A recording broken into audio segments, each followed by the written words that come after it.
हरे कृष्णा।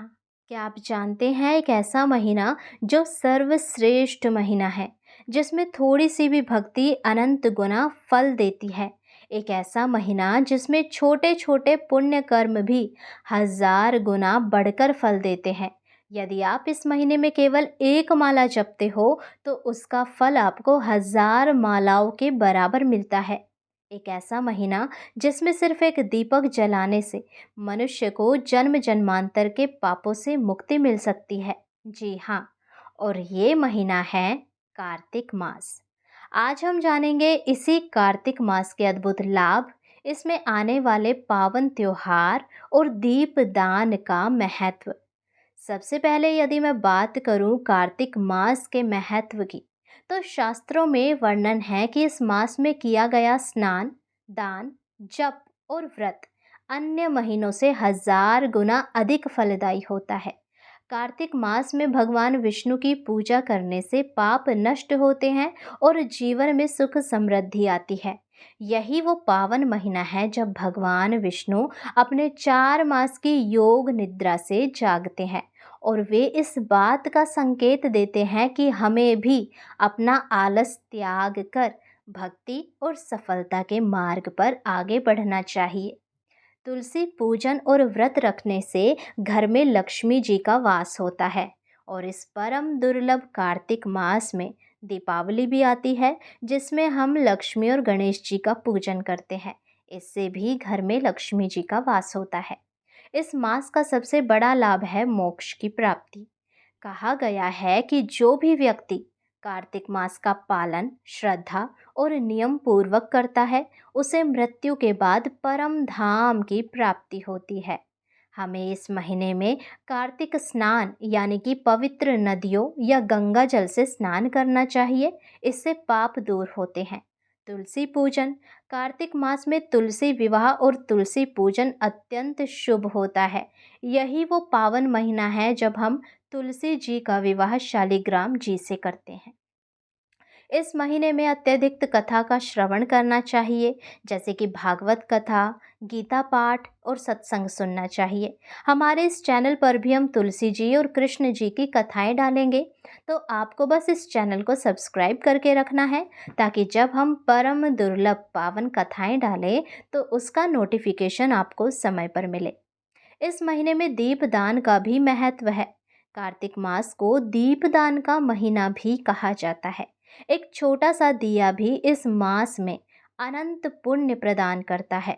दीपक से अज्ञान का अंधकार दूर होता है।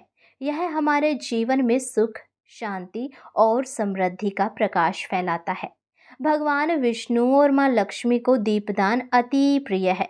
दीपावली से लेकर कार्तिक पूर्णिमा तक प्रतिदिन दीपदान करने से घर परिवार में कभी भी दरिद्रता नहीं आती।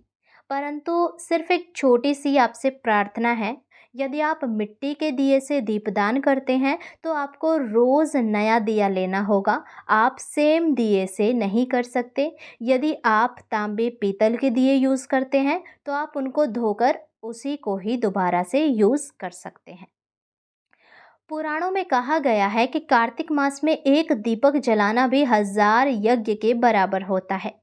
तो कार्तिक मास में आने वाले व्रत और त्योहार बहुत सारे हैं। आइए एक बार जान लेते हैं कि कौन कौन से व्रत त्योहार इस परम दुर्लभ कार्तिक मास में आते हैं। सबसे पहले शरद पूर्णिमा, जहाँ खीर चांदनी में रखकर खाने से अमृत तुल्य लाभ मिलता है। क्योंकि मान्यता है कि शरद पूर्णिमा के दिन चांद की रोशनी में अमृत बरसता है और इसी दिन भगवान श्री कृष्ण ने रास लीला भी रची थी। अहोई अष्टमी भी इसी परम दुर्लभ कार्तिक मास में आता है, जो संतान सुख के लिए किया जाने वाला व्रत है। धनतेरस, नरक चतुर्दशी और दीपावली जैसे कि लक्ष्मी गणेश और कुबेर जी की पूजा, दीपदान का पर्व, ये सब दीपावली के दिन होता है, जो कि अत्यंत विशेष है। गोवर्धन की पूजा, भगवान श्री कृष्ण द्वारा गोवर्धन पर्वत उठाने की स्मृति, यानी कि इसी महीने में भगवान श्री कृष्ण ने गोवर्धन पर्वत को धारण किया था, उठाया था, वो भी 7 दिनों तक। भैया दूज भाई बहन के पवित्र प्रेम का पर्व। देव उठनी एकादशी, जब भगवान विष्णु योग निद्रा से जागते हैं और सभी शुभ कार्यों की शुरुआत फिर से हो जाती है। तुलसी विवाह, तुलसी जी और शालिग्राम जी का विवाह जो घर घर में बड़े उत्साह से मनाया जाता है। कार्तिक पूर्णिमा, स्नान, दान और रात्रि में दीप दान करने से अनंत पुण्य की प्राप्ति होती है। यानी पूरा कार्तिक मास त्योहारों और भक्ति से जगमगाता रहता है। तो मित्रों, कार्तिक मास में हमें सीखने को मिलता है कि भक्ति ही सबसे बड़ा धन है और एक छोटा सा दीपदान भी हमारे जीवन को आलोकित कर सकता है। तो आइए, मेरा आप सभी से निवेदन है कि इस कार्तिक मास में आप कोशिश करें कि स्नान, दान, जप और दीपदान के द्वारा अपने जीवन को पवित्र बनाएंगे, क्योंकि यही मास हमें परम शांति, सुख और अंततः मोक्ष की ओर ले जाता है। तो आइए, इस कार्तिक मास को साधारण महीना न मानकर बल्कि इसे एक आध्यात्मिक उत्सव की तरह मनाएं। तो ये थी समस्त जानकारी आने वाले कार्तिक मास के लिए। आशा करती हूँ आपको ये वीडियो और हमारे द्वारा दी गई जानकारी अच्छी लगी हो।